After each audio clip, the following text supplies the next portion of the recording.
हाय guys, myself Balram Prasad Gupta और आप देख रहे हैं अपना यूट्यूब चैनल बायोलॉजी सर। जैसा कि आपको नज़र आ रहा होगा बोर्ड पर, आज का टॉपिक है क्लिस्टोगेमी इन फ्लावर। तो रिप्रोडक्शन इन फ्लोरिंग प्लांट में एक कॉमन टॉपिक है और बार बार किसी भी परीक्षा में पूछा जाता है कि आखिर क्लिस्टोगेमी क्या है।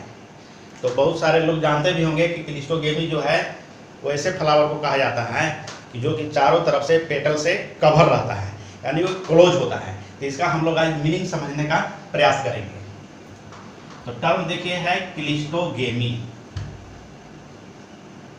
इसको हम लोग तोड़ लेते हैं। जब ब्रेक करेंगे तो ये बनेगा क्लिस्टो प्लस गेमी।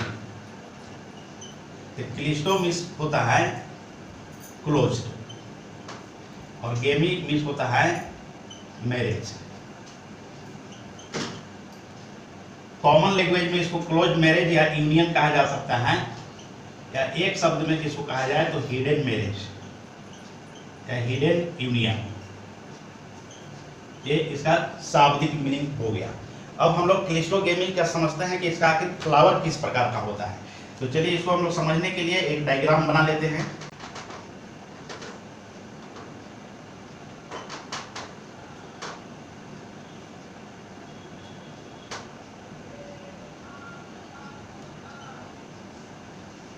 ये देखिए, ये आपका हो गया स्टामेन।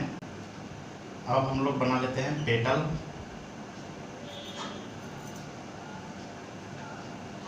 और शर्त यह है कि आउटर में भी एक पेटल होता है, ये पूरी तरह कवर होता है। तो इसमें आप पार्ट देख लीजिए, ये हो गया स्टामेन, जिसका इस भाग को हम लोग एंथर कहेंगे, और ये भाग आपका हो गया स्टिग्मा, ये हो गया एंथर।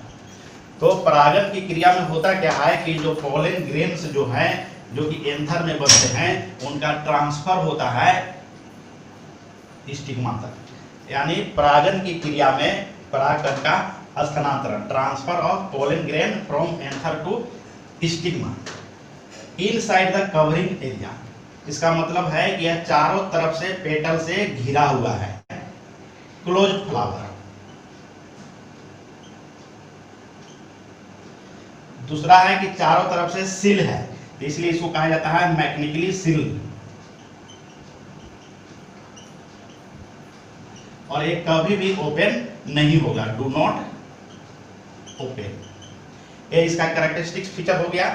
और दूसरा चीज है कि जब कभी यह कवर जो है से चारों तरफ से घेरा हुआ है, ओपन नहीं हो रहा है, तो इनको परागन क्रिया करने के लिए किसी पॉलिनेटिंग एजेंट की भी आवश्यकता नहीं होगी।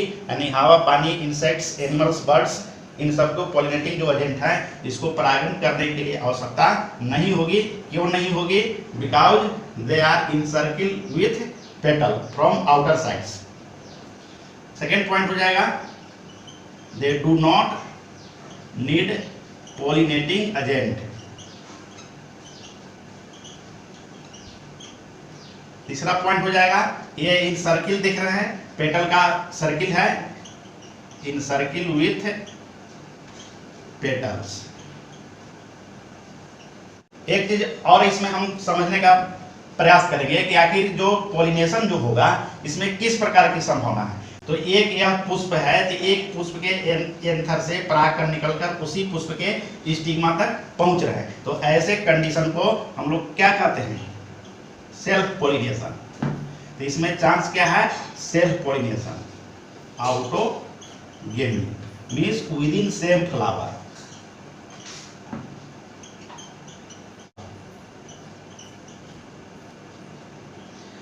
तो आप इसका कॉमन एग्जांपल सुने होंगे कि जो क्लिस्टोगेमी जो होता है उसका एग्जांपल में प्लांट का नाम आता है कोमेलिना, ऑक्जेलिस, वायोला। इसको हम लोग थोड़ा समझने का प्रयास करते हैं। तो होता क्या है कि विशेषकर क्लिस्टोगेमस जो प्लांट होते हैं, ये मान ले सॉइल हो गया, और ये सॉइल से ऊपर का भाग हुआ, यानी जमीन से ऊपर का। तो कभी कभी इनके जो पुष्प जो होते हैं वो सॉइल के अंदर जड़ के माध्यम से लगते हैं। ये फ्लावर हो गया। इसका मतलब है कि यह गुरुत्वाकर्षण की दिशा में वृद्धि कर रहा है। तो इसको हम लोग बोलते हैं पॉजिटिव जियोट्रोपिज्म। तो ये कोमिलिना ऑक्जिलिज और वाइला जो है उसके जो रूट्स में यानी इनसाइड द सॉइल फ्लावर लगते हैं, इसलिए ये 3 एग्जांपल में आपको जियोट्रोपिज्म जो होगा, जियोट्रोपिज्म। एक और प्लांट का नाम आता है पी प्लांट, मटर का पौधा। तो चूंकि मटर के पौधा में ऊपर में फूल लगता है, तो चूंकि जब ऊपर ये आएगा यानी ऊपर के जब फूल लगेगा तो इसको हम लोग बोलेंगे निगेटिव जियोट्रोपिज्म। तो पी प्लांट में याद रखेंगे निगेटिव जियोट्रोपिज्म।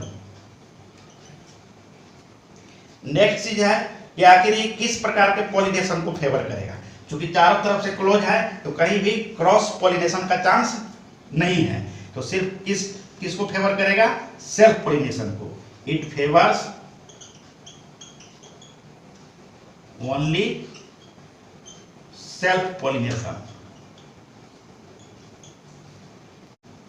हिडन मैरिज इसको क्यों कहा गया है कि इसमें परागन की क्रिया हो रहा है कि नहीं हो रहा है किसी को पता नहीं चल पा रहा है, इसलिए इसको हिडन मैरिज कहा गया है। मैरिज मतलब होता है यूनियन। तो यूनियन किनका होना है, तो यूनियन जो होना है आपको वह male gamete plus female gamete का होना है, इसलिए ये मैरिज शब्द का इस्तेमाल हुआ है। तो एक लाइन में कभी भी ऑब्जेक्टिव क्वेश्चन में याद रखेंगे कि which of the following is called as hidden marriage, तो cleistogamy that's favour only self pollination. इसका एक मेजर ड्रॉबैक्स यह है, कमी क्या है कि किसी भी फ्लावर में यदि सेल्फ पॉलिनेशन हो रहा है तो उसमें जेनेटिक वायबिलिटी मतलब डाइवर्सिटी, विविधता, वो क्या होती है, कम होती है, घट जाती है। एक याद रखेंगे रिड्यूस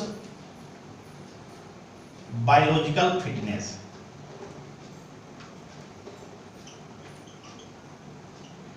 अब हमें उम्मीद है कि आप इसे अच्छी तरीका से समझ गए होंगे।